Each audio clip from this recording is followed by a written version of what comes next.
who are having children have already chosen a route to poverty for themselves and for their children.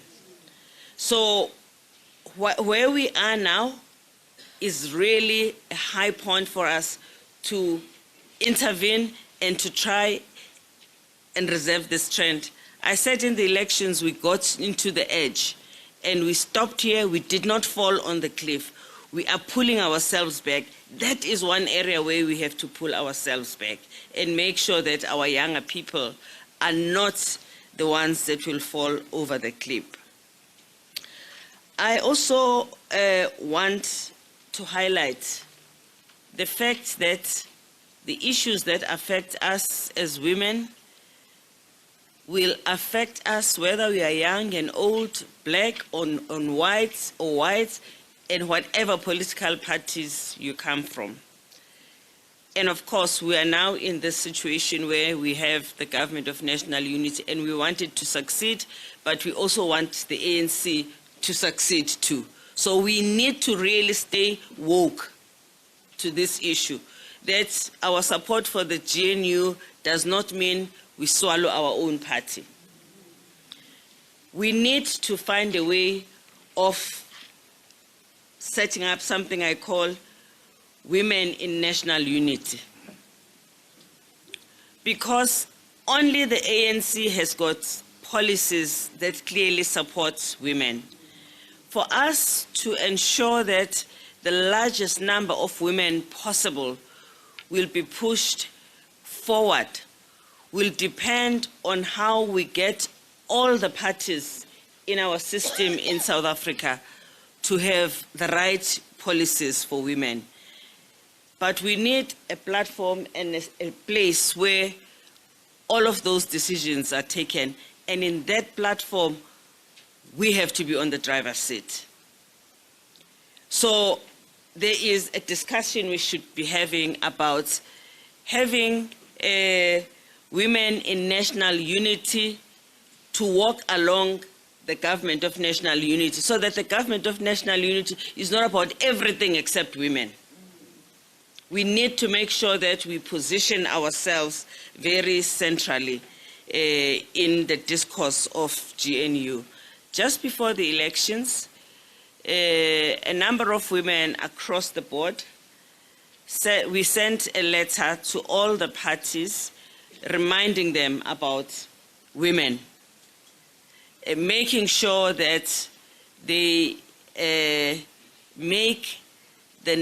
take the necessary steps to include women when they are allocating positions. As much as we will always look for more, I think that our women in the GNU have not done badly at all.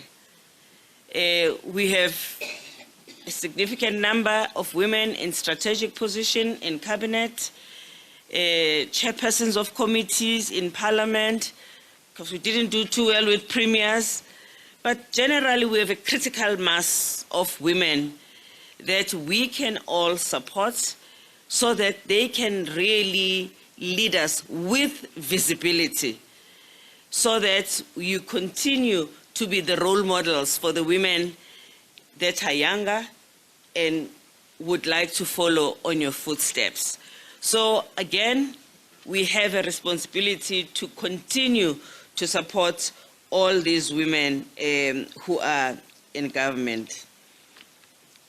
GBV continues to be one crime that is committed against women, that is least prosecuted, and it needs all of us to do something about it. I think that we have to make sure that we build on the fact that our government has identified this as a main crime in our country. I think we recognize that this is not something that the Department of Women alone can deal with. It's not only the Department of Police that can deal with. you need police, you need women, you need finance, you need trade and industry, you need transport, because this violence happens everywhere. But more than anything else, as the comrade leader of in Gauteng was saying, it happens in the privacy of your home.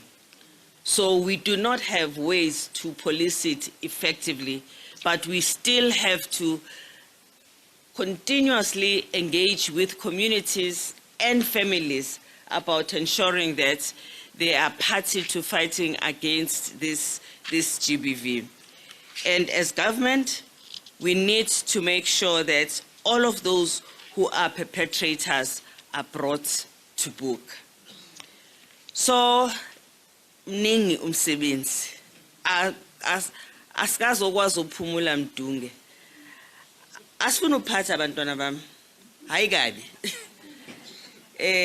We do want you to be in front, but you obviously need some of the wisdom that has accumulated so that we can share everything and anything that is required now. We need to be intergenerational, with some bias towards younger people because you still have a long way to go. So you can come with us and you can walk faster than us. Sekunzinyana kithi. Because for all of these issues that we face, the younger women and the girls are hardest hit.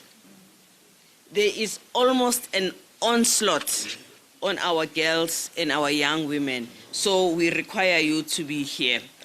As we look at democracy, not just in South Africa, but around the world, this problem is everywhere and anywhere. Women's reproductive health and the women's ability to choose what they will do with their own body is on the ballot box in America, for instance. Who would have thought?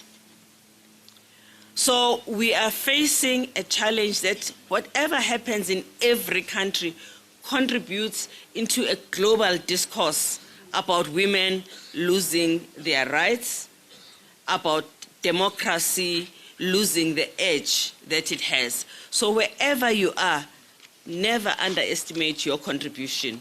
Whatever you do adds up in a pool of contributions that we are all making in order to make our country, but also the world, a safer place for everybody. Thank you so much, and I really hope this will be a wonderful day of deliberations. Thank you.